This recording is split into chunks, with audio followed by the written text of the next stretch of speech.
Bien, pues vamos a comenzar hablando pues del tema que teníamos asignado en la primera actividad síncrona, que tiene que ver con la reforma del siglo XVI en España. Pero claro, parcelando mucho y hablando solamente de algunas cuestiones que tienen que ver con las comunidades que se forman. La siguiente, que estaréis con Ramón Sebastián, vais a hablar sobre la segunda reforma protestante, las cuestiones más importantes que se dan ahí. Cuando hablamos de reforma siempre tenemos que explicarnos, incluso cuando se habla de la reforma protestante y luego en España se habla de una segunda reforma, la verdad es que hay, pues, sobre eso bastantes discrepancias. Hay algunos que están de acuerdo, otros que no, que piensan que no hay suficiente argumento como para hablar de una segunda reforma protestante, pero quizás después, finalizando este tiempo, vosotros podéis dar también vuestra opinión. Incluso cuando hablamos de reforma protestante, inicialmente también hay que matizar una serie de cosas, porque cuando entendemos como reforma protestante algo que tiene que ver muy con nosotros, no sé hasta qué punto es así. Y no sé cómo lo veis vosotros. Pero bueno, vamos a ir comentando ahora algunas cosas sobre esto. Os recuerdo que hay algunos libros, concretamente para este tema. Yo os recordaba que este libro de La Reforma en España, de Manuel Díaz Pineda, yo creo que ahora mismo es uno de los mejores libros que está publicado en España, en castellano. Está muy bien, es fruto también de una tesis doctoral. Yo lo conozco a él y sé más o menos la investigación que ha hecho y sé que tiene mucha base documental. Quizás sea un poco, como diría yo, pesado para leer, porque está muy transliterado todo desde la tesis doctoral, pero aporta bastante documentación y yo creo que podría seros bastante útil.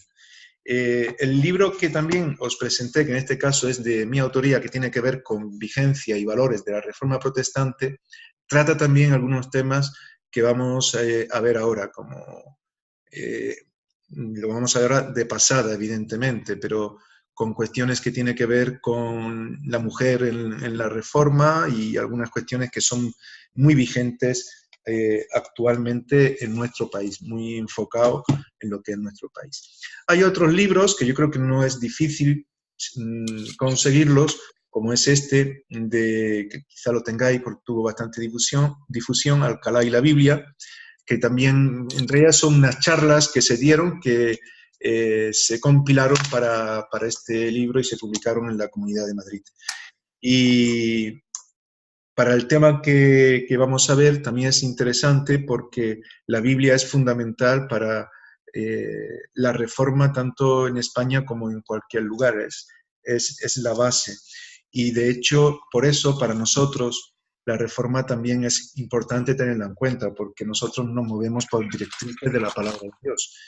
Y eso tiene que ver con la reforma protestante. Hay libros que quizás no sean muy científicos, pero que también tratan de este tema, como son Los Hermanos. Ese es un libro muy antiguo, es una reliquia prácticamente, Los Hermanos Españoles, de Débora Alcock, que es interesante. Hay libros que se siguen publicando de algunos de los reformadores españoles que se convirtieron en España en el siglo XVI, como es este de Francisco de Encinas, Memorias. Uno de los trabajos importantes que se hizo en España en la reforma del 16 tiene que ver con la literatura.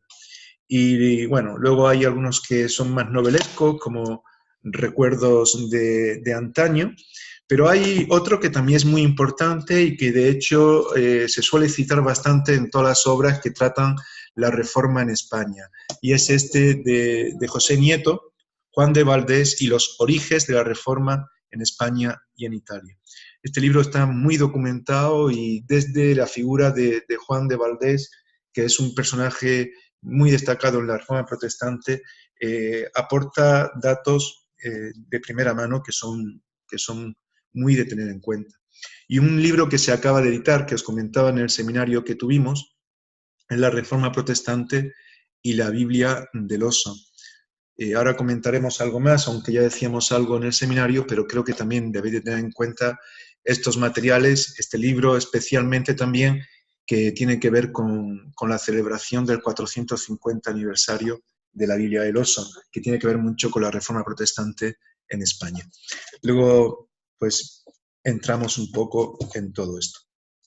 Cuando hablamos de la Reforma Protestante, a vosotros no sé qué os propone, qué impresión os da, qué os dice el hecho de Reforma Protestante pensando en el siglo XVI.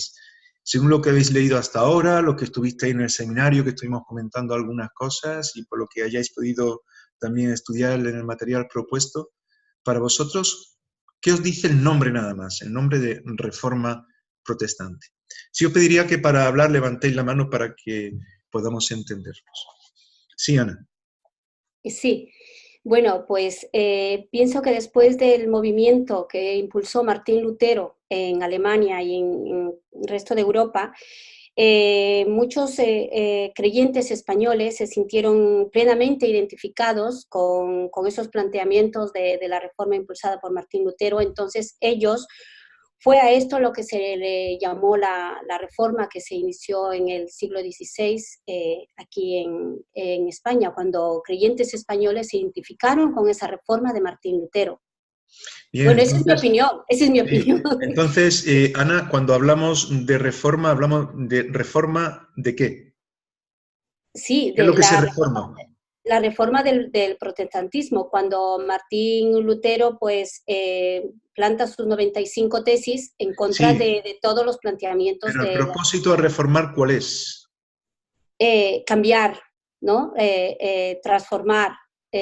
Bueno, sinónimos o se refiere o... ¿Qué es lo que se quiere reformar? A Pues ver, las opiniones, que está bien lo que has aportado, Ana, como definición de lo que es en términos generales el inicio de la reforma, aunque alrededor de eso ahora vamos a ver algunas cosas más, sobre todo las que atañen a España, que es lo que vamos a ver ahora. sí, ¿Alguna opinión más? me refería a lo antiguo, a todo lo que se estaba dando dentro de la Iglesia Católica. Ellos querían reformar. Sí. La pregunta Bueno, es, esa es mi opinión.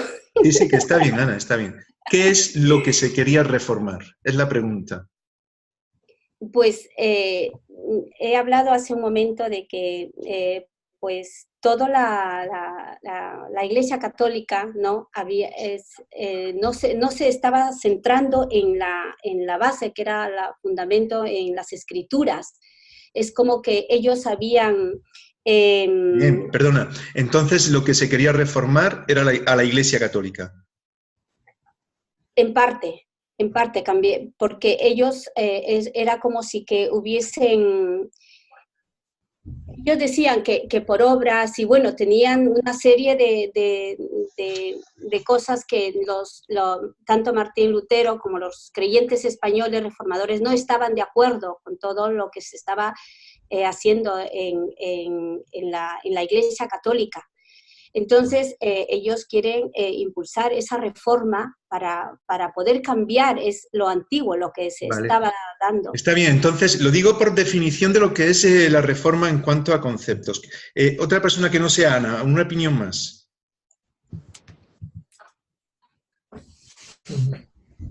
¿No? Bueno, Según la conclusión de Ana, es en parte, habría que ver la otra parte, es reforma de la Iglesia Católica, pero no lo llamamos la reforma de la Iglesia Católica, lo llamamos la reforma protestante. ¿Por qué creéis que es así? Porque de hecho ellos, si tratamos lo que tiene que ver con la contrarreforma, dirían que es su reforma dentro de la Iglesia Católica. Sin embargo, nuestra perspectiva es más bien de contrarreforma protestante. Y de ahí el nombre de contrarreforma. A ver, es que realmente cuando hablamos de reforma protestante, estamos hablando yo creo que de varias cosas. Por un lado, lo que se quiere no es dejar la Iglesia Católica, esto ya lo vimos, y en España también se dará así, como estaba comentando Ana, en parte, pero vamos a ver la otra parte entonces. Pero por otro lado surge un movimiento, podríamos decir, evangélico. El nombre de protestante surgirá con la segunda dieta de Spira, o mejor dicho, con los príncipes que escriben con motivo de no respetar la primera dieta de Spira. Eso ya lo estuvimos comentando en el seminario, donde hay una protesta. Pero en realidad, ¿hay un movimiento evangélico? ¿Lo hay o no lo hay? La reforma es sobre ese movimiento evangélico, desde ese movimiento evangélico hacia la Iglesia Católica. En parte algunos se movían en esa línea, reformar la Iglesia Católica, pero otros ya ni estaban en la Iglesia Católica y lo que estaban simplemente era desarrollando lo que eran los principios del Evangelio, paralelamente a lo que la Iglesia católica enseñara en aquel tiempo.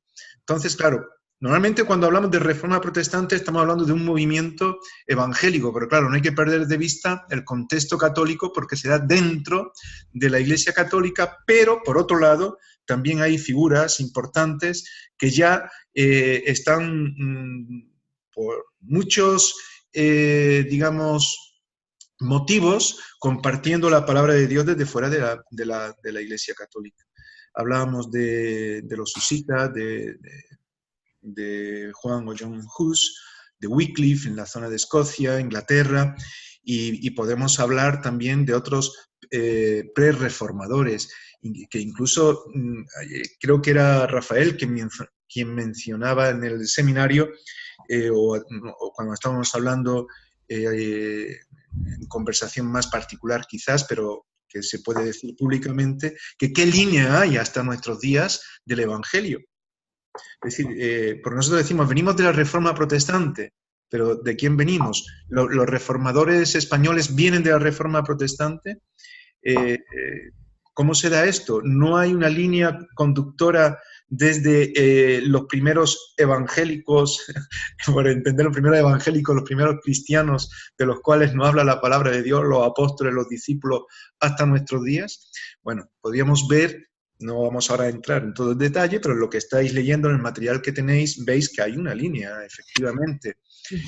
Hay un grupo de montanistas, están los valdenses, no de Juan de Valdés, sino de Pedro Baldo, que estamos por ahí por la época medieval, época antigua, y vemos que siempre hay como un remanente de personas que están luchando porque el Evangelio pueda seguir adelante, incluso desde el mismo Imperio Romano, cuando surge la división entre Oriente y Occidente, vemos que hay una línea que se despega más del mismo imperio para vivir no un evangelio atado a las jerarquías o a lo que estábamos llamando cuando tuvimos el seminario el césaropapismo, sino que entienden que es algo más personal y tenemos personas haciendo labores misioneras entre los pueblos bárbaros, podríamos decir, como ulfilas, y a partir de ahí se va desarrollando. ¿Qué ocurre entonces con todo esto? La reforma es de Lutero, la reforma es con motivo de las 95 tesis. Bueno, eso lo que hace es producir una especie de ventana para que se asomen otros muchos que ya estaban luchando por que el Evangelio fuese conocido en todo el mundo. Pero vamos a ver qué es lo que ocurre en España en medio de todo esto, dando un poco de contexto en términos generales, porque a la hora de hablar de reforma en España, volvemos a lo mismo. Estamos hablando de reforma en la Iglesia Católica. Bueno, en parte sí, en reforma en el sentido de creencias de personas que genuinamente se identifican con la palabra de Dios, y eso da un problema. ¿Cuál es el problema? Que hay muchas cosas que no están acordes con la religión oficial y hay otras que va en contra de la misma corrupción que se está viviendo, y eso les duele a muchos. Por cierto, que hoy estoy un poco desanimado hablando de la corrupción con lo que acabo de escuchar hace poco, no sé si lo había escuchado en las noticias también, en cuanto a la Iglesia Luz del Mundo, la Iglesia Evangélica Luz del Mundo.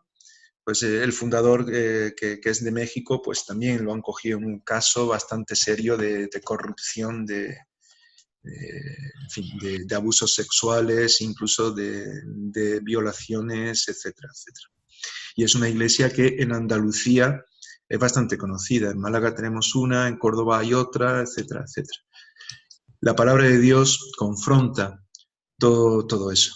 Y claro, y quien quiere tener eso oculto, pues normalmente se convierte, aunque no de forma abierta, en enemigo de lo que es la enseñanza del Evangelio. En España ocurriría también esto en aquel tiempo. Sin embargo, en España el protestantismo es algo muy autóctono. Es decir, tiene una serie de características que se dan por los mismos teólogos de nuestro propio país. Tenemos a alguien que es muy destacado, que os decía antes, que es Juan de Valdés. Pero aquí tengo su libro estrella, que es el de Doctrina de la Reforma Protestante, o Diálogo de la Reforma Protestante, que tiene que ver con el Evangelio. El título no es exactamente así, lo estoy parafraseando. Tenía el libro por aquí, no sé dónde lo he dejado. Pero Juan de Valdés será un teólogo muy destacado que va a promover comunidades evangélicas en España. Y tendremos a otros, antes de que surgiera el luteranismo. Es decir, en España van a entrar una serie de focos luteranos que, como ya están identificados en Europa, se van a perseguir. Pero en España ya había un movimiento que se llamaba de los alumbrados. ¿Quiénes eran los alumbrados?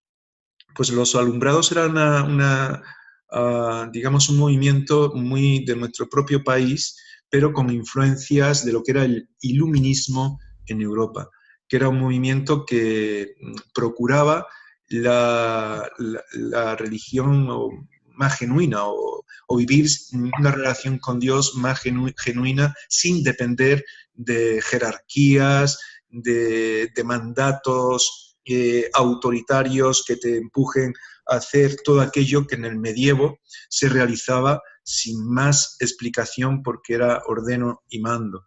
Se procuraba más lo interior, se empezó a fomentar la lectura de la Biblia y por lo tanto a alejarse de todo aquello que iba en contra de lo que la palabra de Dios enseñaba. Se entendía que individualmente uno era inspirado por Dios sin necesidad de intermediarios clericales. Eso tenía que ver mucho con los alumbrados, como digo, que era una influencia de los iluministas o del iluminismo de Europa. No era un movimiento protestante, no se define como protestante, pero ahí están todos los principios que luego van a fomentar también un impulso del protestantismo. Cuando hablamos de protestantismo, de reforma protestante, no lo podemos hacer sin entender lo que es el Renacimiento o lo que es el humanismo. Es decir, porque una cosa lleva también a la otra, es decir, el poder leer, el poder pensar por uno mismo, el poder tomar decisiones por uno mismo, eso tenía que ver con el Renacimiento. El Renacimiento, sabéis que históricamente hace referencia a buscar de nuevo los principios de los clásicos, de los filósofos clásicos, de un Aristóteles o de aquellos que simplemente reflexionar de manera individual y que no asumían criterios de forma impuesta. Pues el humanismo tenía que ver con todo eso, es decir, hay que razonar las cosas, no se pueden aceptar porque sí y ya está. Tú dices que hay que creer esto porque sí, pero explícame por qué. Y claro, todo esto llevó a una situación en la que, pues sobre todo, vamos a ver en España, en la clase alta, se busca repensar todas las cosas. Una persona muy destacada, que fue un filósofo que yo creo que se le debe bastante, incluso en España y en todo el mundo, fue, no sé si os suenan las becas los intercambios de Erasmus. Ujú. ¿Sí? Sí, sí. ¿Alguno habéis hecho alguno? Pero Erasmus, que tiene que ver evidentemente con Erasmo de Rotterdam, él fue un impulsor, sin buscarlo inicialmente, de lo que sería la Reforma Protestante. lo que él hizo fue vital. Yo creo que Dios lo usó para que realmente el Evangelio se pudiera pues, dar a conocer. Era un teólogo católico, era filósofo, filólogo, era una persona muy, muy bien preparada, pero sin manifestarse como protestante o como evangélico. Pero él hizo un trabajo en este sentido de lo que se conoce en Europa como el iluminismo, que está muy ligado a Erasmo de Rotterdam, y todos estos libros que él escribió, que él hizo que circularan por muchas partes en España, tomaron también sitio, lugar, de una manera importante. Fijaros si es importante la labor de este hombre, que él hizo incluso traducciones de la Biblia. Especialmente hay un texto que es el Textus Receptus, el texto recibido, que es una traducción del griego que él realiza, y que en realidad ese texto que él, son un conjunto de manuscritos traducidos por él, son los que se utilizarían para la Biblia, por ejemplo, de Reina Valera. Es decir, Casiodoro de Reina trabajaría con el Textus Receptus, que fue ese texto preparado por Erasmo de Rotterdam. Pero también lo tendrían otros, como Lutero y como otras personas destacadas en la Reforma Protestante en toda Europa. El erasmismo y el iluminismo, en el formato de los alumbrados, ya tomó cuerpo en España, antes de que entraran los principios luteranos de la Reforma Protestante.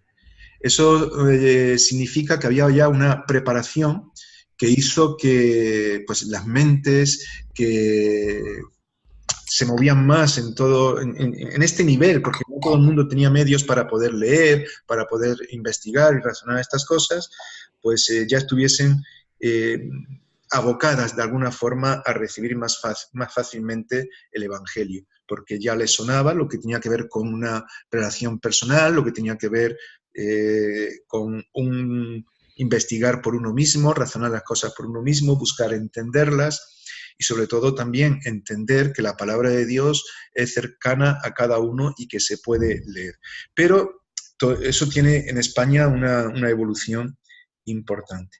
Es interesante ver que incluso el erasmismo no solamente permea Europa, sino que también España de una forma muy especial, y que Carlos I de España, el emperador de la Reforma, de las dietas, de Lutero y demás, Carlos V de Europa, o del Imperio, mejor dicho, él apoya a Erasmo de Rotterdam. Sus ideas para él son muy interesantes y son apoyadas, sin saber todo lo que iba a conllevar eso, hasta que, en fin, en todas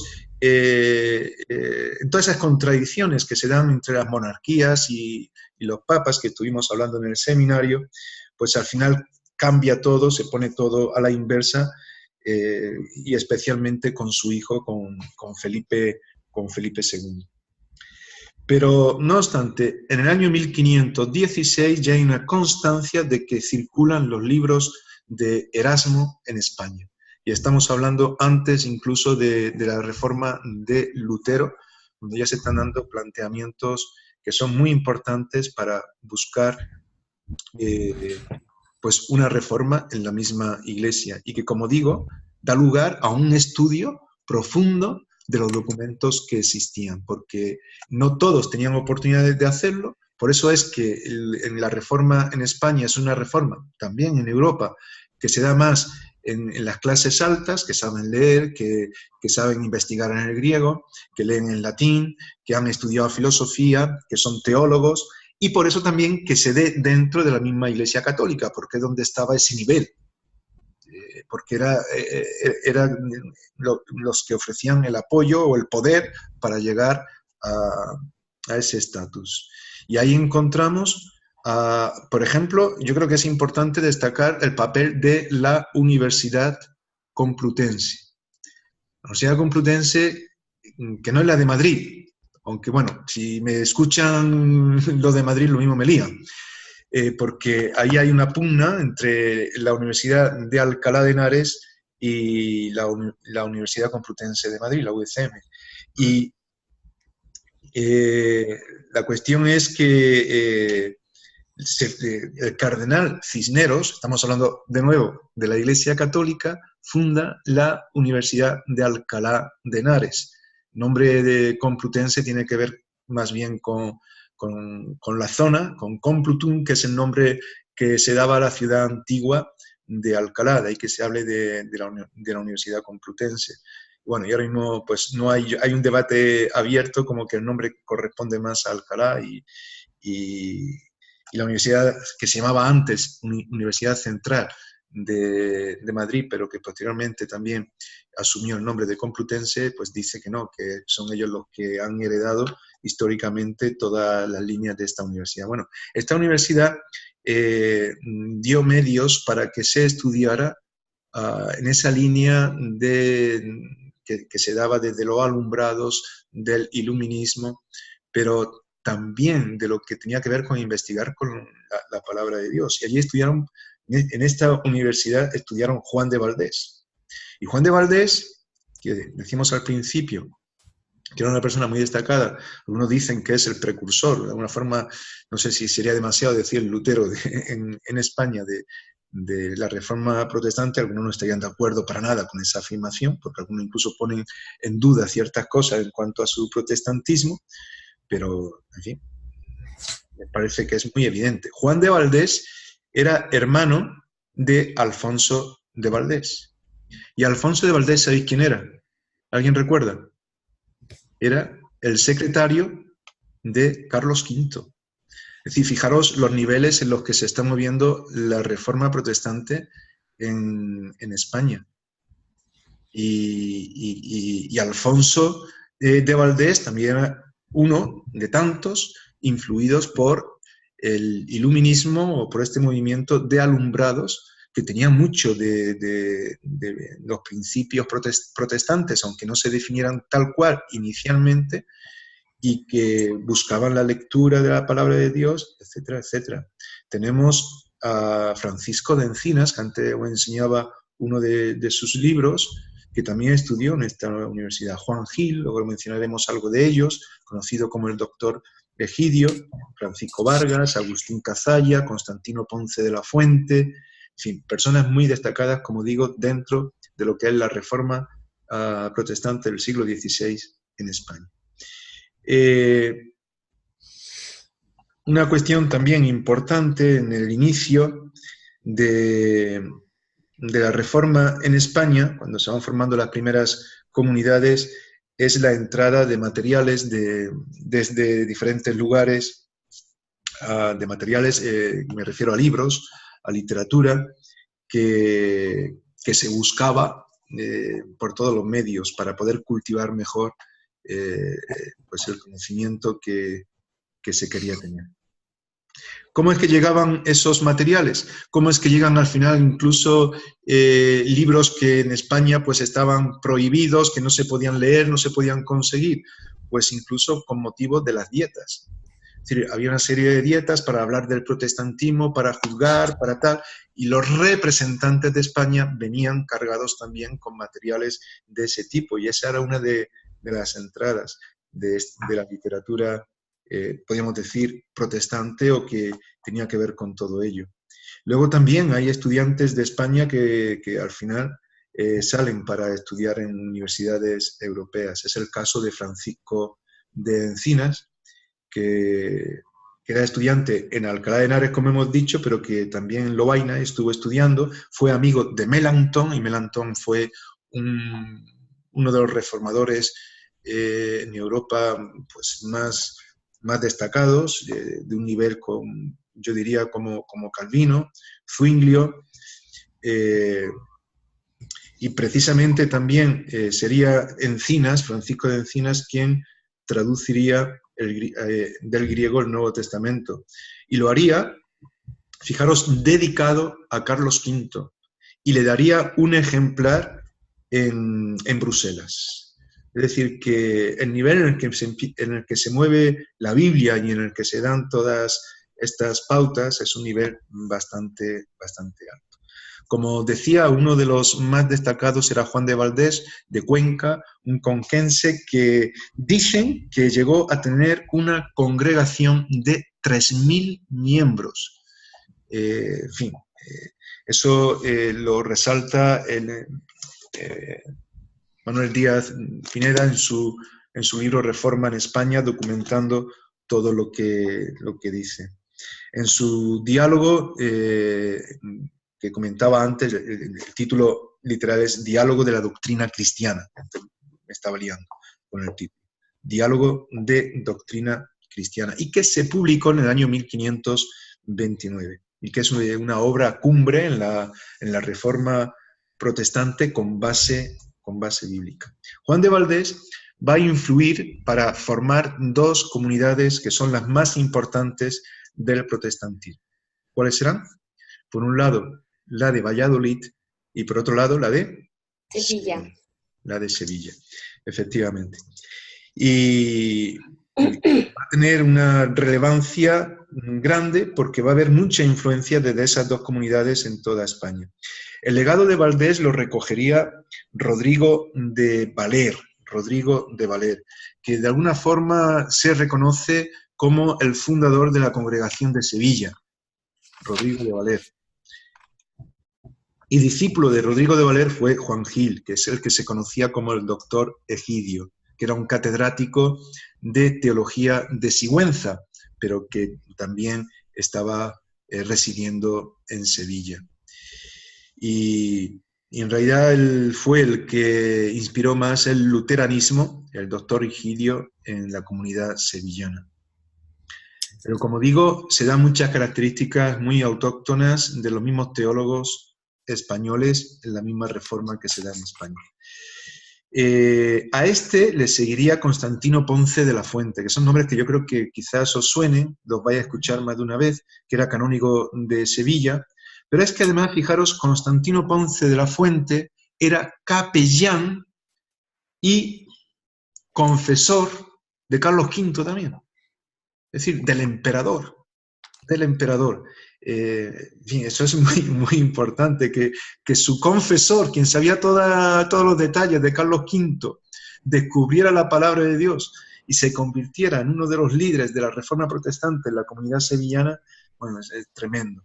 Pues esa es una de las características que se dan en esta reforma curiosa de nuestro país.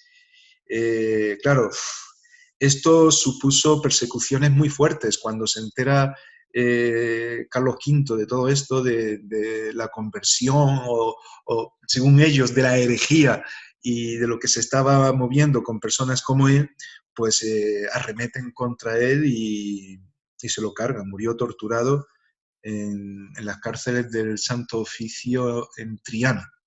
Allí murió Constantino Ponce de la Fuente.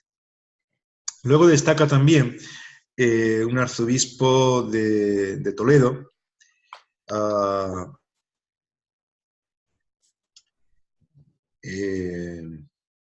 que sería, quiero adelantar, pero bueno, sería Bartolomé Carranza. Bartolomé Carranza, fijaros, fue un perseguidor, era una especie de Saulo de la Biblia en España, porque estaba persiguiendo a los herejes, estaba persiguiendo a los protestantes y, sin embargo, bueno, hasta tal punto arremetía contra ellos por mandato ya de Felipe II, que le llamaban el fraile negro. Pero su relación con Juan de Valdés y Cazalla le llevó al final a abrazar el Evangelio, lo cual supuso también algo importante en el devenir de lo que sería la reforma en España. Y bueno, entonces, ¿cómo podríamos decir cuáles son las primeras noticias o la primera creación de comunidades protestantes en España? Pues definir exactamente cuándo, en qué momento, cuando se está dando todo este movimiento, algunos se acercan a la palabra de Dios. Muchas veces la historiografía lo tiene muy complicado para poder tener una fecha, decir, pues esto es así. Pero la verdad es que en el año 1557, se descubre que hay un brote de protestantismo en España, especialmente en las comunidades que se van formando en Valladolid y en Sevilla. Y a partir de ahí hay una persecución atroz. Por eso es que el protestantismo de esta forma organizada por comunidades durará poco tiempo, porque se arremetería de una forma muy sangrienta contra todos los protestantes. Carlos V, desde su retiro en el monasterio de Yuste, que sabéis que fue el sitio que escogió por su enfermedad para morir allí. Bueno, y es muy curioso ver cuál era el sitio, que era un monasterio. Si lo visitáis podréis ver algunos lo conocéis, ¿no? Cómo incluso todo estaba orientado hacia la capilla donde el cura daba la misa. En fin, son enfoques muy que comentábamos anteriormente, muy césaropapistas, en el sentido de la unión o la mixtificación que existía entre el rey y la iglesia, el papa, los mandatarios de la iglesia católica y los problemas e infortunios que eso conllevaría. Como digo, la represión fue muy fuerte, muy fuerte.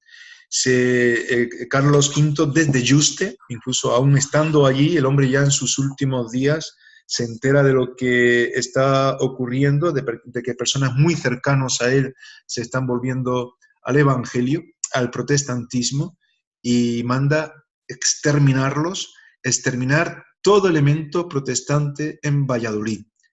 Y si alguno se retracta, que se le decapite, que se le corte la cabeza para que no sufra tanto. Pero esa era la situación que había. Por lo cual, este celo exterminador se recoge también por Felipe II de forma especial y son muchos los que mueren en la hoguera. La represión fue muy fuerte, tanto en Sevilla como en Valladolid, aunque también en otros lugares. También en Toledo, también en Madrid y otros lugares. Por lo tanto, el protestantismo, después de ese ataque en el 1557, en esa reforma inicial del siglo XVI, sería apagado rápidamente, muy diezmado, hasta casi 3 siglos que pasarían, que es lo que se denomina la Segunda Reforma Protestante, cuando ya entramos en el 1869, que no significa que no hubiese protestante hasta ese año, porque haría un ir y venir, pero la Inquisición, como vamos a ver, sería uno de los factores determinantes para mantener a raya a cualquier evangélico protestante de aquel tiempo. Incluso se dieron cuenta de que uno de los motivos que hacía brotar el protestantismo era la literatura evangélica que entraba en España. Por lo tanto, lo que se hace también es un índice de libros prohibidos. En el año 1559 sería el primero que ordenaría y se divulgaría por la Inquisición española. Bueno, pensando en Valladolid, en la comunidad de Valladolid,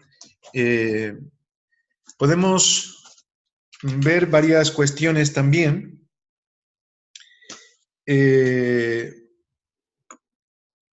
Se origina especialmente con un protestante que se llamaba Don Carlos de Seso. Don Carlos de Seso. Él fue el primer, podríamos decir, propagador de la Reforma en Castilla, ¿vale? Cuando hablamos de la comunidad de Valladolid, tenemos que hablar no solamente de Valladolid, sino de toda la influencia que había en los pueblos de alrededor y otras ciudades cercanas. Se empezaron a reunir en una casa, en la casa de Leonor de Vivero, que era madre de la familia de los Cazalla, Y Cazalla también era predicador de Carlos V. Uno de los mayores propagadores del Evangelio era también predicador, es decir, Carlos V, como buscaba cultivarse dentro del contexto católico, tenía sus capellanes, tenía sus predicadores, tenía sus confesores, y precisamente los más cercanos a él son los que empiezan a convertirse por su formación, por estudiar en aquella universidad unos y otros por tener digamos, la valentía de ver qué es lo que decía la Biblia y ponerlo en práctica al margen de lo impuesto por la Iglesia oficial. Una cosa que quizás deberíamos destacar, ¿qué os dice el hecho de que se reunieran y que así conste en los documentos que nos hablan de la Reforma en España, que se reunieran en casa de Leonor? ¿Qué os dice esto? De Leonor de Vivero. ¿Os dice algo? ¿Qué pensáis? ¿Os suena algo? ¿Tenía que ver también con Carlos V? Quizás. ¿Cómo? Digo, si tenía que ver también con Carlos V. No, en este caso, no.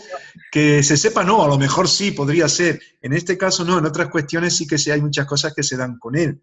Que el emperador está muy metido en todo lo que se va fraguando referente al protestantismo y que, acordaros, en el seminario cuando hablábamos del saqueo que hubo en Roma y de cómo Clemente VII fue arrestado y fue, pues, depauperado todo el Vaticano con los santos rodando con las cabezas, pues precisamente uno de los que estaban al frente de ese saqueo eran soldados de Carlos V, pero entre ellos había también protestantes, es decir, que sí que estaba todo muy entretejido en ese aspecto, con la política de Carlos V, que a veces estaba en un lado y en otras veces estaba en otro lado por diferentes intereses. No, yo simplemente quería destacar el hecho de que fuese una mujer también.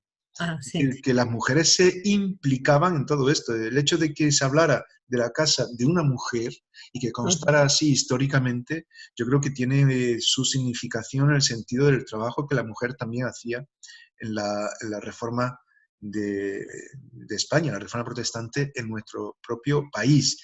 Y destacaron diferentes y bastantes mujeres. Luego mencionaremos algo más de esto, pero ya aquí en el inicio de la comunidad de Valladolid vemos la casa de una mujer madre, como que tenía, digamos, una importancia, porque no se habla de la casa de los Cazalla, sino de la madre de los Cazalla, ¿no? Como que era ella la que estaba organizando un poco que se diera, un poco o mucho, que se diera esto. Y fue entonces el 21 de mayo de 1559 que se produce el primer auto de fe. En vista a esto, se condena a muerte a un montón de personas. La casa de los Cazalla, es decir, la casa de Leonor de Vivero, se descubre como lugar de reunión y es demolida. Y el solar restante, lo que queda allí, es sembrado de sal, para que ni siquiera se pudiese cultivar allí nada, como si todo aquello estuviese apestado, literalmente. Fijaros la forma de reaccionar en aquel tiempo. Pero es interesante tener esto en mente porque luego en España, en tiempos recientes también va a ocurrir cosas similares. Interesante lo que acaba de mencionar de Leonor de Vivero. ¿Sí? ¿Perdona? Te quedaste espillada. Sí.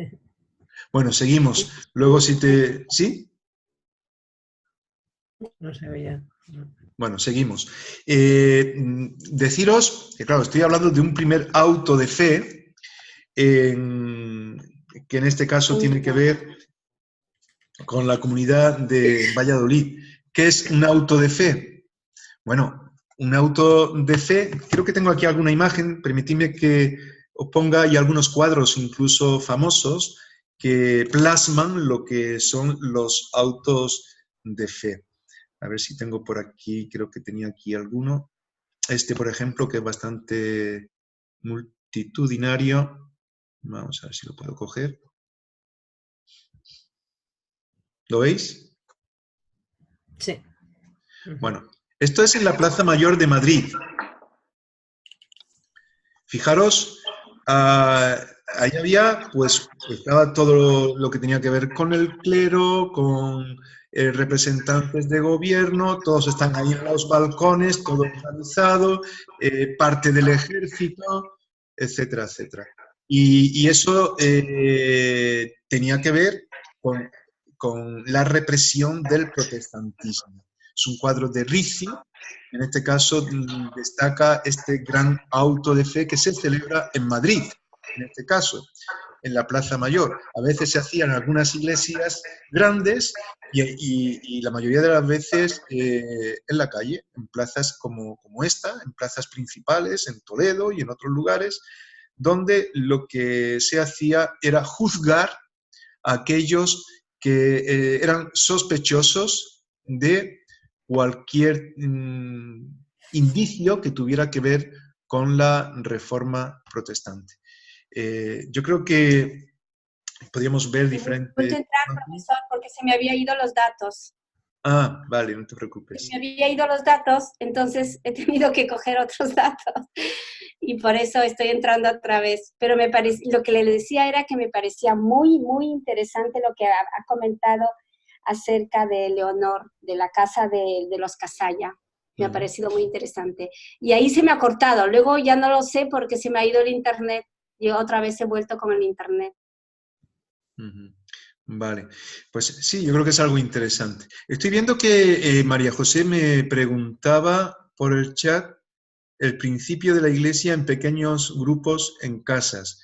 Bueno, en un sentido, claro, no podía ser de otra manera. En la Reforma Protestante, en las casas, como en casa de esta hermana, en Cristo, podemos decir, que ofrece su casa y que en aquel tiempo aquellas casas no eran pisos, apartamentos pequeñitos con varias habitaciones, sino que eran casas, casas con su jardín, con sus patios, para poderse reunir.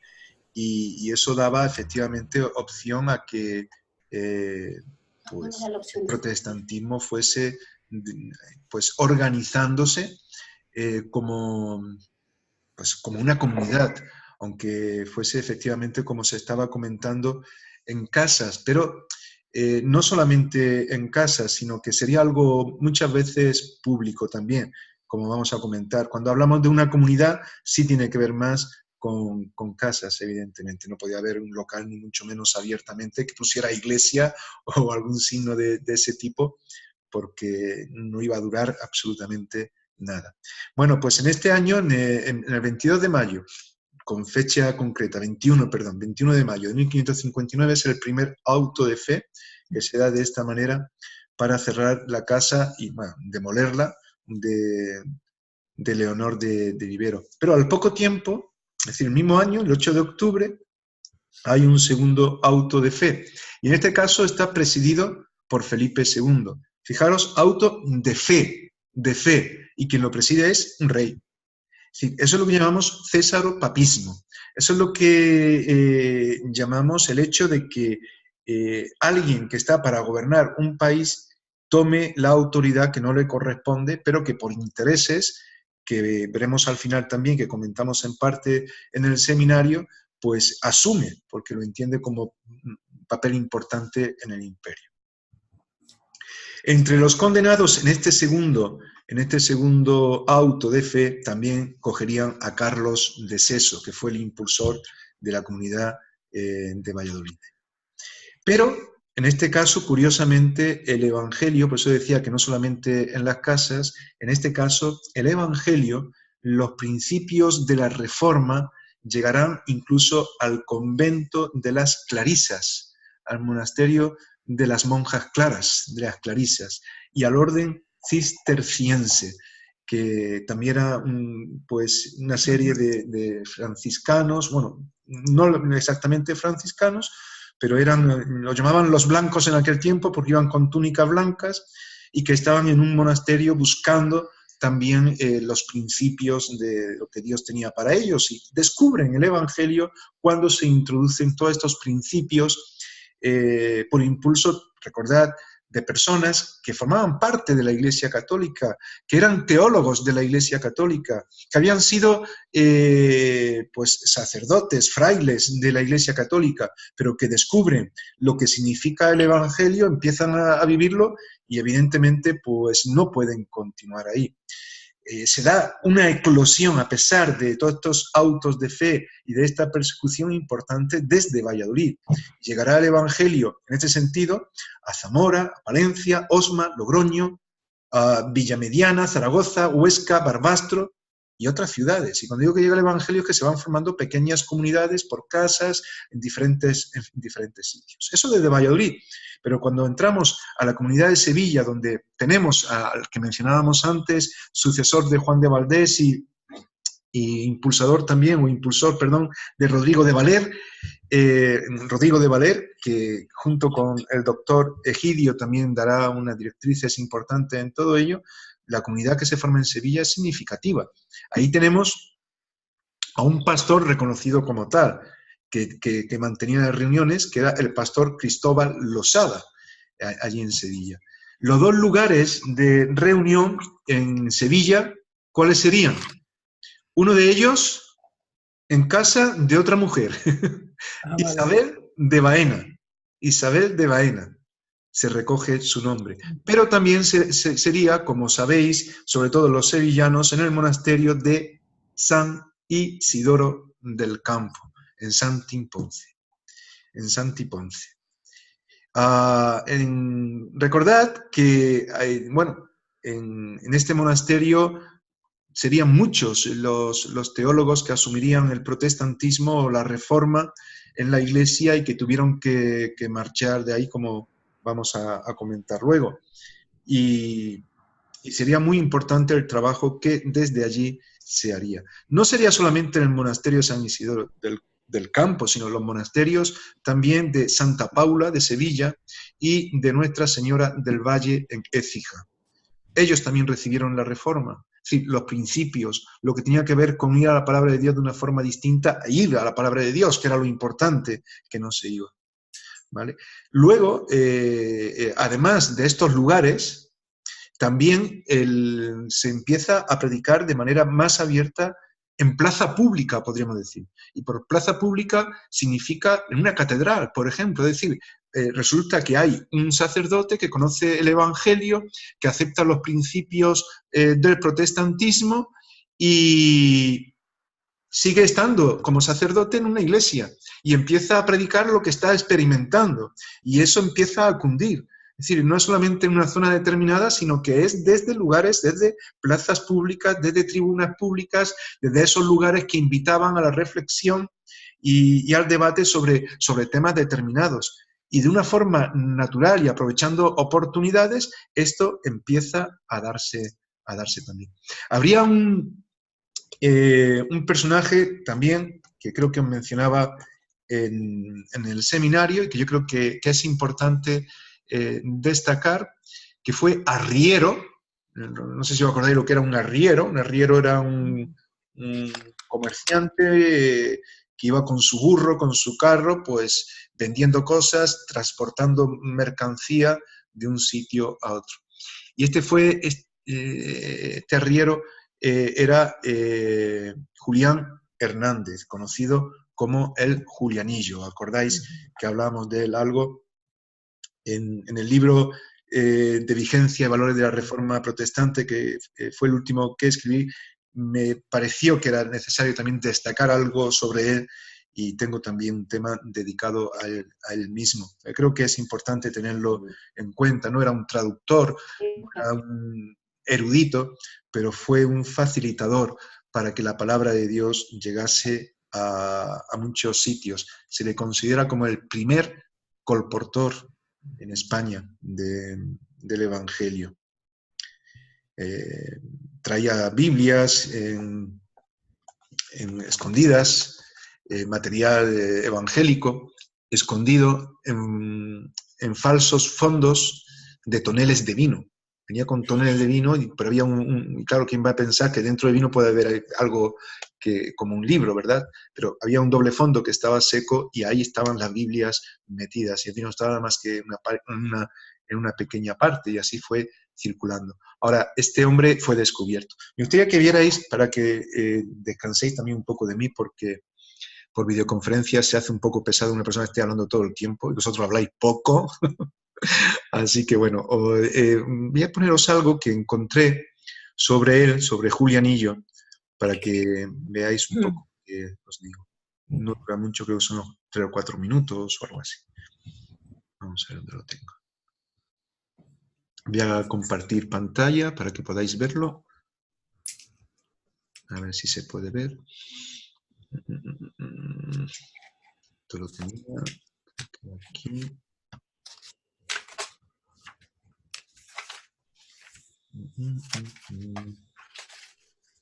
Déjame que lo vea. Está en la síncrona. Vale. Aquí.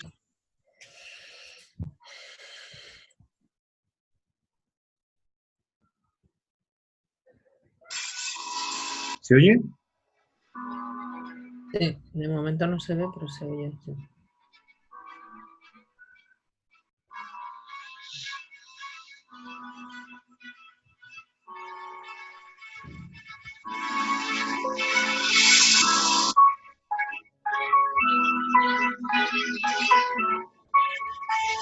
Ay, perdón. Sabía que si daba ahí, se me iba ahí, se me ha ido.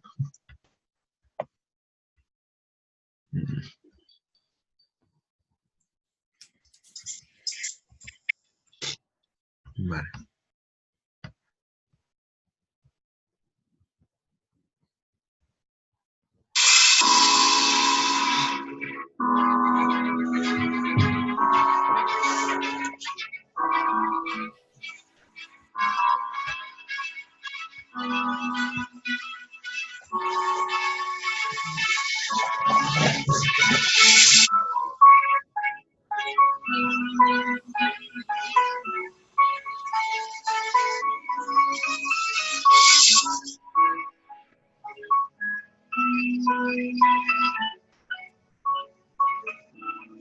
Yo no veo No nada. se ve nada, ¿eh? ¿No Es se que ve?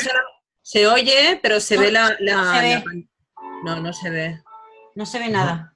No se ve nada. Bueno, No. pues no sé por qué, se debería de ver. Falta. ¿Qué sale? ¿En negro o cómo sale? No, es el listado de los archivos que tienes de vídeo. Ah, vale. Pues nada, entonces nada. Espérate a ver si es por esto. Debería de salir. No entiendo por qué.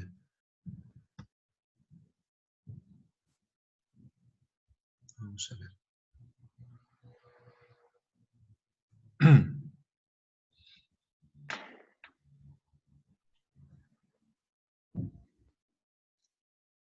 ¿Se ve ahora o no?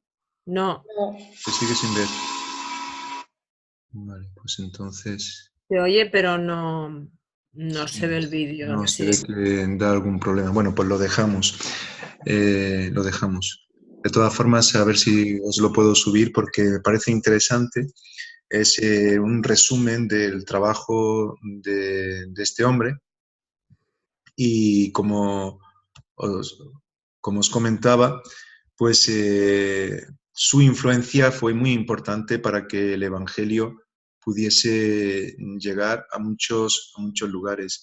Él trajo, en fin, luego vamos a comentar que una comunidad importante se formaría también fuera de España, cuando ya no hay manera de subsistir en terreno español, pero Julianillo, Julián Hernández, será uno de los que iban a hacer lo posible, arriesgar su vida para que pudiesen seguir llegando Biblias de Casiodoro de Reina y de Reina Valera, o o de Valera, mejor dicho, posteriormente también llegarían de otra forma, pero bueno, inicialmente los de Casiodoro de Reina y otros materiales que eran importantes para el desarrollo del protestantismo en España. Al final también sería por la Inquisición de España, sería cogido y moriría. La influencia de la Comunidad de Sevilla llegará a otros pueblos. Antes mencionábamos a Santiponce, con el monasterio de San Isidoro del Campo, pero no sería ni mucho menos el único, sino otros pueblos como Écija, Lebrija, Dos Hermanas, Cazalla de la Sierra, Guillena, y desde ahí también Cádiz, Jerez de la Frontera, Gibraleón, Lepe y Aracena en Huelva. En el sur de Badajoz incluso es interesante que también llegó a los frailes jerónimos de Yuste, donde Carlos V estaba viviendo. Es decir, que Carlos V, por más que se quisiera sacudir el protestantismo, el hombre no tenía manera, se le quedaba ahí pegadito. Yo creo que de alguna forma Dios le estaba diciendo, oye, tú estás buscando siempre ahí delante de los altares y al final te lo estoy poniendo en bandeja y no hay forma. Pues así se fue desarrollando lo que tiene que ver con la comunidad de Sevilla. También en cuanto se detecta en ese tiempo, en 1557, pues como ocurrió en Valladolid, ya hay una mirada muy vigilante de cualquier tipo de sospecha de protestantismo para quitarla del medio. Y también hay una serie de autos de fe.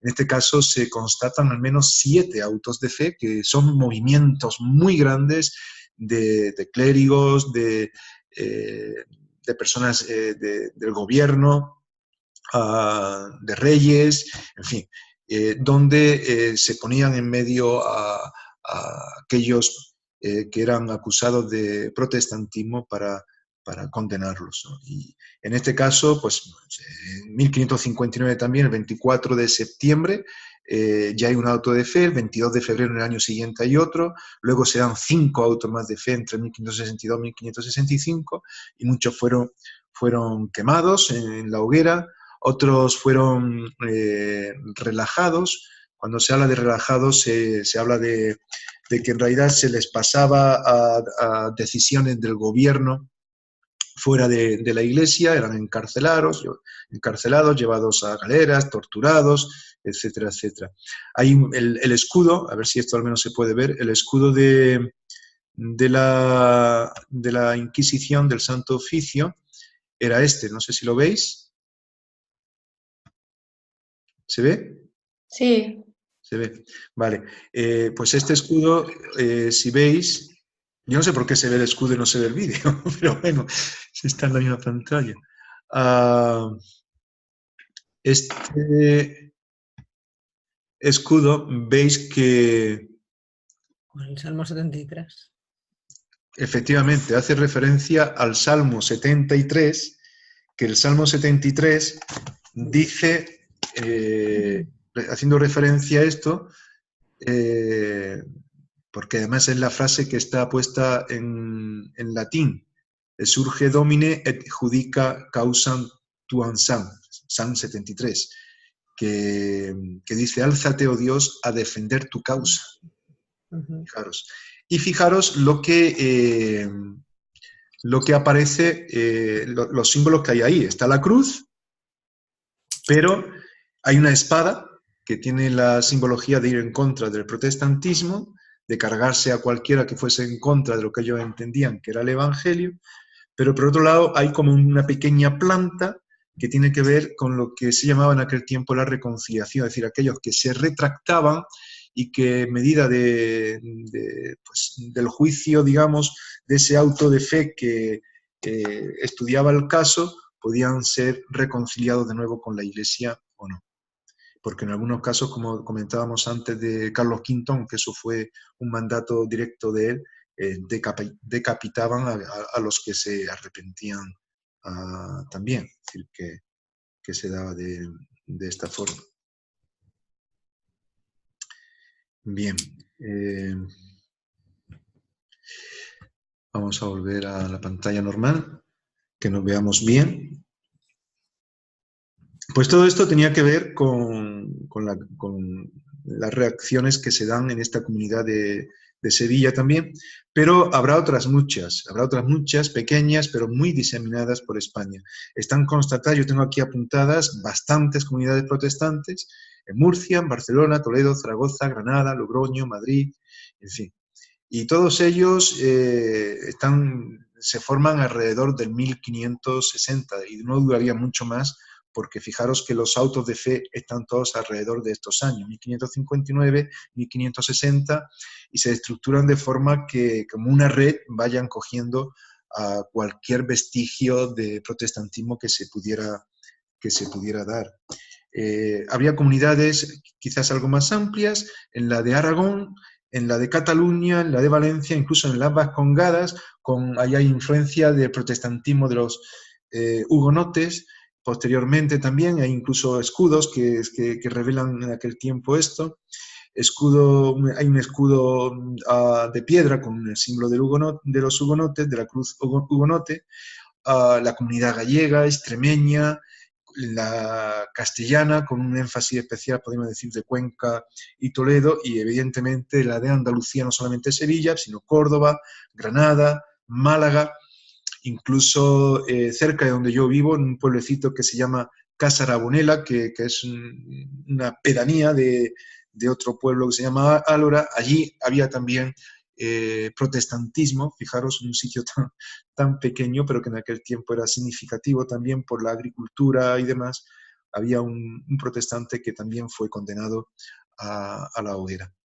Podríamos hablar también de los archipiélagos, también hubo presencia de la Reforma protestante, tanto en Canarias como en el Balear.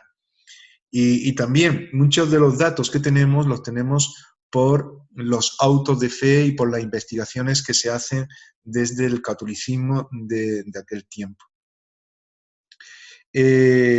Ahora, no quiero olvidarme, y lo mencionaba antes, la comunidad protestante que se forma en el exilio, porque será vital para seguir manteniendo la reforma, el protestantismo, el evangelio en España.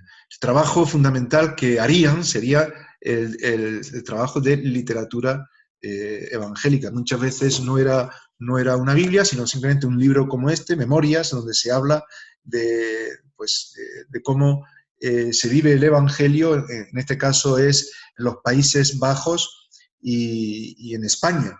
Y bueno, pues en libros de todo este tipo empiezan a escribirse desde el exilio y se mandan por medio de colportores de forma clandestina y oculta para que lleguen, porque había muchas personas que esperaban llegasen estos materiales.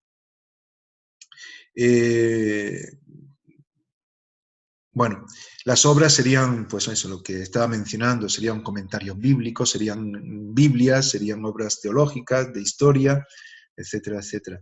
Y destacan los monjes de San Isidoro del Campo, en Santiponce.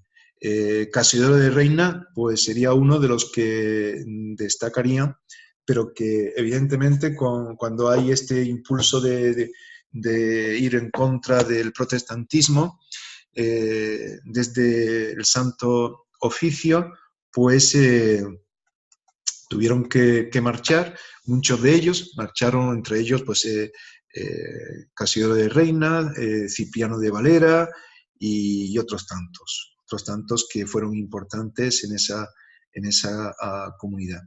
Como comentábamos en el seminario, se escribiría en ese tiempo la Biblia del Oso, que se conoce así por llevar el logotipo del impresor de esta Biblia, y bueno, circularía de forma muy amplia, siendo luego revisada, como sabéis, en el 1602 por Cipriano de Valera, en este caso en Ámsterdam. Reina lo haría en Basilea y Valera, Cipriano de Valera, lo haría desde Ámsterdam. La Biblia de Valera, por cierto, se conoce como la Biblia del Cántaro, porque también el logotipo que aparece es una mujer con un cántaro, y por eso se conoce así esa Biblia. Luego hubo una serie de mecenas, podríamos decir, de personas que aportaron bastantes sumas de dinero para que se pudieran imprimir todas todas esas Biblias y todos esos materiales. Otro de los exiliados de la misma comunidad del monasterio de San Isidro del Campo sería Juan Pérez de Pineda, que era muy amigo, ya lo vimos en el seminario anterior, de Reina, incluso, pues eso, Casiodoro de Reina, él empezó a leer el Nuevo Testamento de Juan Pérez de Pineda, que tenía que ver también con el Textus Receptus de Erasmo de Róterdam. Francisco de Encina también marcharía, él también tradujo un Nuevo Testamento. Antonio del Corro, que también fue traductor, y también de Santiponce y del mismo monasterio de San Isidro del Campo. Es decir, todas estas personas, entre otras muchas, escaparon de las llamas de la Inquisición. Otros intentaron quedarse en la Iglesia Católica, buscaron reconciliarse para no morir y continuar con el trabajo de forma oculta, pero ya fue bastante más complicado. Hay un escritor, David Huey, que él habla de que en aquel tiempo había como unos 1000 protestantes o evangélicos en Sevilla. Habla de números muy redondos, otros 1000 en Valladolid y otros 1000 en otras comunidades, en que luego apunta, aunque seguramente fueron muchos más, porque no se podía expresar de forma abierta la fe, y mucho de lo que se sabe es precisamente por los registros del Santo Oficio de la Inquisición. Incluso este autor, la importancia no la pone en el número de personas que están siguiendo el Evangelio, sino en la influencia que se da en España desde esos principios, influencia de cultura, de mente, a la hora de acercarse de nuevo a la fe, a la palabra de Dios, a lo que tiene que ver con el hecho de seguir a Cristo. Todo esto será también fundamental en el desarrollo del protestantismo en España. ¿Qué es lo que favorece la entrada en el del protestantismo en nuestro país? ¿Cómo favorece, qué factores se dan para que sea más fácil? Bueno, se dan una serie de factores que son destacables, creo yo, por lo menos algunos, como es el hecho del comercio. Sevilla fue un centro de comercio del libro español. Entonces, entre libros podían introducirse otros que tenían que ver con nuestra fe. Había deseos de conseguir más las obras humanísticas. Estábamos hablando, recordad, de los alumbrados, del iluminismo. Se buscaban materiales que no había, y muchos de esos materiales eran materiales que tenían que ver con la Reforma protestante y de los protestantes más destacados en Europa. Parecía que lo prohibido también pues atraía más, sobre todo aquellos que tenían más potencial para poderlo adquirir a nivel económico y de relaciones. Por otro lado, ¿qué creéis que por ese tiempo promocionó más la divulgación de la Biblia? Algo que sería fundamental.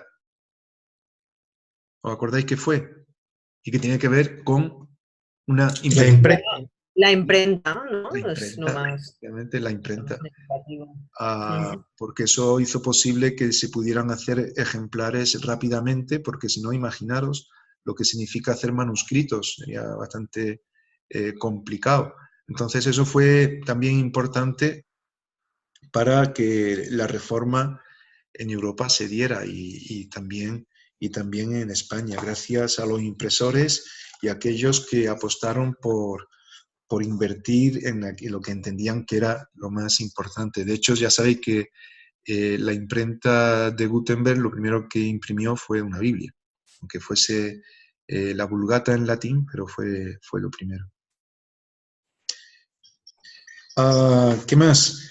¿Qué factor más ayudó a que se introdujera el protestantismo en España? Pues, fijaros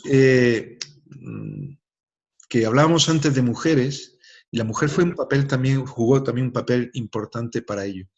Pero dentro incluso de las clases nobles hubo personas que, al tener relación con el gobierno, con las clases más adineradas, pues también propiciaron que la Biblia pudiera tener una proyección más adecuada. Hubo incluso una reina, que fue Juana III, reina de Navarra, conocida también como Juana de Albret. Juana de Albret. Era hija de reyes protestantes, de Enrique II, rey de Navarra, y de Margarita de Angulema, o de Navarra, que también se la conocía, Margarita de Navarra o Margarita de Angulema.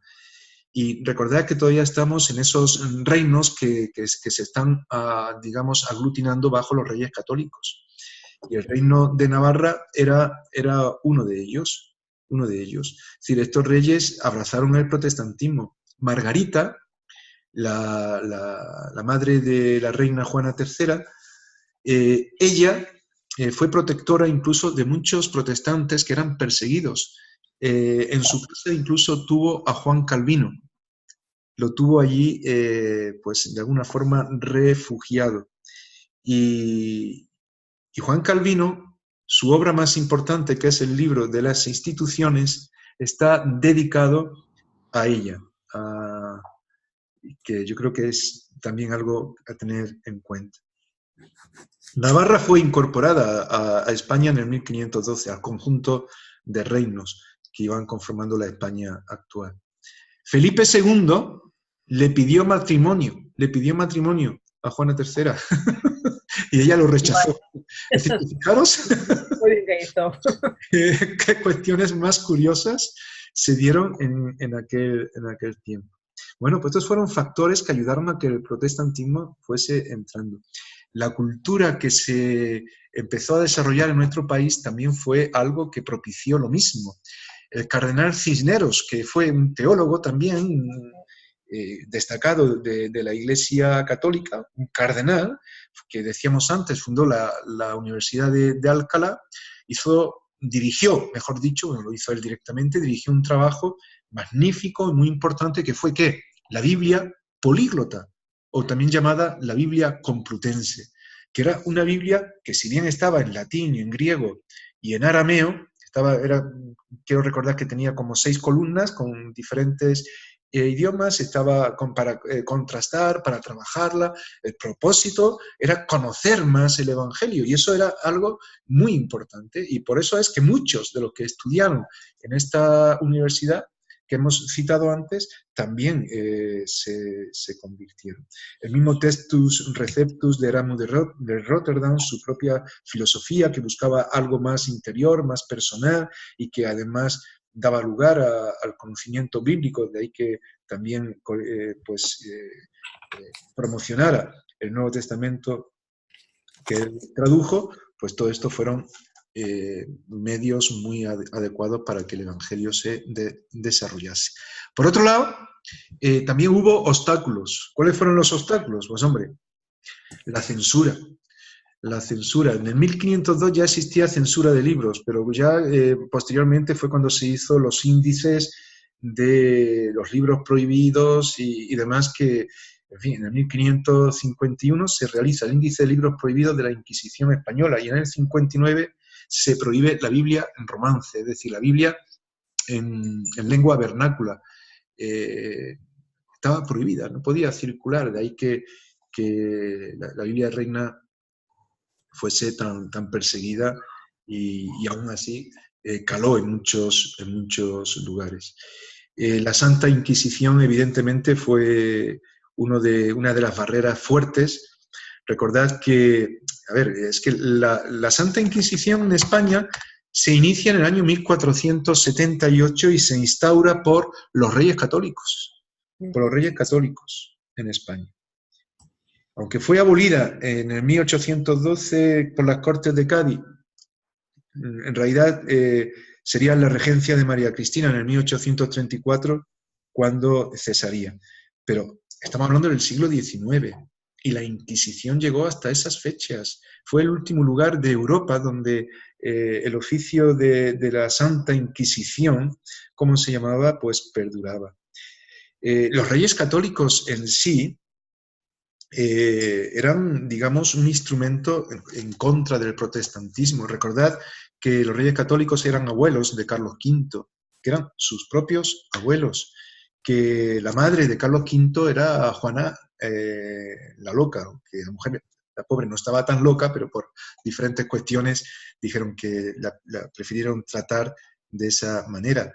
Pero su padre, Felipe el Hermoso, era uno de los primeros, era el primer Austria en ser rey en España, o de formar parte de la familia de los reyes católicos, y Carlos I de España fue el que heredó todo ello, pero eran sus abuelos, y sus abuelos tenían el cometido de mantener la unidad de España por medio de la fe católica. De ahí esa lucha tan atroz, tan beligerante, tan sangrienta, en contra de todo aquello que fuese disonante, no al Evangelio, sino todo lo contrario, porque era el Evangelio lo que era disonante a lo que era el propósito de la Iglesia Católica en ese sentido político, cesaropapista, de buscar intereses que no correspondían al Evangelio, sino a un grupo de personas, de reyezuelos, de príncipes y del emperador de turno, unido a estos reyes. Los reyes católicos recibieron el título de reyes y católicos por el mismo Papa, Alejandro VI, en el año 1496. Recordamos la expulsión de los moros, la expulsión de los judíos. Es decir, la idea era mantener un país unido por medio de la fe. Y la única forma de permanecer o te convertías a esa fe católica, o no había manera. Entonces, claro, esto era un obstáculo importante a la hora de que el Evangelio pudiera tomar lugar en nuestro país y que el protestantismo se desarrollara. Las fronteras se fortalecieron. La Casa de Contratación de Sevilla o de Cádiz, se llamaban así estas fronteras, que hacían pues toda una selección de los materiales que llegaban, revisaban, etcétera, etcétera, por orden de la Inquisición, ¿no? Y bueno, podríamos comentar algunas cosas más, pero yo creo que estos factores fueron los más importantes. Y yo creo que hasta aquí. Hemos hablado un poco del origen, de cómo se da la Reforma Protestante en España, las zonas, los lugares más importantes, las comunidades más destacables, cómo también se forma comunidad fuera, la importancia de la literatura en medio de todo ello, pero también los factores que propician y, por otro lado, obstaculizan que el protestantismo siguiera. Se diezmó al poco tiempo, como decimos, por medio de todo esto, tuvieron que marchar fuera, pero se creó una influencia que permitió una reflexión en cuanto a cómo entender la palabra de Dios. Y ahí se dio dentro de la misma Iglesia Católica, entre los teólogos, entre los nobles, entre aquellos que tenían oportunidad de leer directamente y conocer el Evangelio. Y ello llevaría luego, al poco tiempo, también a otras cuestiones que tendrían que ver con la pedagogía, con reformar ciertas cosas en las instituciones para que eso se siguiera dando y posteriormente la Segunda Reforma, en un ambiente propicio, pues también se desarrollara fuertemente. Bueno, no sé si tenéis alguna pregunta, alguna cuestión sobre todo lo que hemos dicho, o sobre todo lo que he dicho, porque casi todo el tiempo he hablado yo. Dijiste que el tema de las mujeres protestantes está en tu libro, ¿verdad que hablas? Porque has nombrado a esta reina de Navarra y me interesaba. De todas maneras, a ver, también es que en la Biblia lo que vemos es que la mujer también tiene un papel muy importante, digamos, como seguidora de Cristo, ¿no? Entonces, bueno, es lógico de alguna manera. Pues la verdad que sí, la mujer dentro de la Reforma Protestante y dentro de lo que es el movimiento del pueblo de Dios está ahí desde un principio. Pero desde un principio. Hasta incluso hay, como diría, se han encontrado restos arqueológicos donde destaca también la figura de la mujer. Una de las figuras más conocidas que se han encontrado en las catacumbas tiene que ver con la adoración de Priscila, precisamente de una mujer. Y es muy curioso porque es difícil poder encontrar, porque no se hacían imágenes, no se pintaba, estaba prohibido, pero aún así había ciertas representaciones de lo que era la forma de vivir el Evangelio, y curiosamente también aparece una mujer adorando con las manos alzadas en esa catacumba que se sigue conservando como como es la de Priscila. Y sí, en mi libro pues hay diferentes mujeres que cito, pero claro, que son representativas de mucho pueblo, ¿no? Hay mucho pueblo, hombres y mujeres que ayudaron para que el Evangelio se conociera en nuestro país, como sigue siendo actualmente.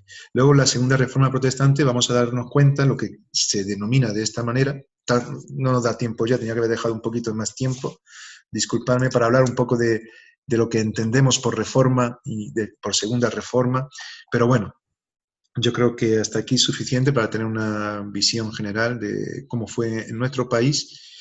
Y nada, y seguir adelante. Cualquier otra duda que tengáis, ya explicamos algo de cómo sería el examen también. En el seminario dijimos algo de ello. Hablábamos de que iba a haber preguntas de diferentes formatos, relacionando columnas, para que los que tengan más facilidad de identificar nombres y tal, pues lo hagan así, con verdadero y falso, pero también habrá preguntas para desarrollar para lo que os cueste pues más hacerlo de la otra manera, para facilitar también en este sentido que el examen se pueda hacer bien. Y nada, solamente que os centréis en las cosas más importantes, en lo que son los nudos, que es decir, el tiempo de la Reforma Protestante, pues ahí hay un influjo importante, como el Evangelio se extiende desde Alemania, cómo se va tomando forma a grupos presbiterianos, los grupos más pietistas de la zona de la iglesia anglicana, en fin, ver un poco cómo se van formando estos grupos, cómo se va, es una parte inicial. La segunda reforma protestante, pues es lo mismo, lo que tiene que ver con los personajes más destacados, que los podáis identificar y la influencia que tuvieron. Y en el tiempo inicial del cristianismo, pues lo mismo, ahí hay una serie con Constantino y demás, pues ver un poco cómo se dan esos edictos que hacen que el cristianismo se pueda también propagar. Recordad el edicto de Milán de Constantino. Recordad que no era tanto el de Constantino, que Constantino lo que hace es reconocer al cristianismo, pero se siguen manteniendo las costumbres paganas. Pero sería el de Tesalónica con Teodosio quien ya haría que el cristianismo fuese oficial en el imperio y que cualquier manifestación pagana estuviese prohibida, es decir, que fuese al revés. Son nudos importantes que hacen que se vaya dando unas líneas de lo que es el desarrollo del cristianismo, ¿no? Entonces, esas cosas van a tenerlas claras y más o menos se refleja en el material que tenéis. Quizás en el libro de Ulburg no se menciona el edicto de Tesalónica. Habla del edicto de Milán porque es, digamos, el más sonado, pero tened en cuenta que el cristianismo no es, digamos, oficial hasta que no surge el edicto de Tesalónica, que también debéis de conocerlo, aunque él no lo menciona. Bien, pues hasta aquí. Que vaya todo bien, que tengáis buen fin de semana, buen domingo. Cualquier cosa que necesitéis, estoy a vuestra disposición, ¿vale? Muy bien. Vale. Gracias. Hasta pronto. Hasta luego. Adiós. Hasta luego a todos. Adiós.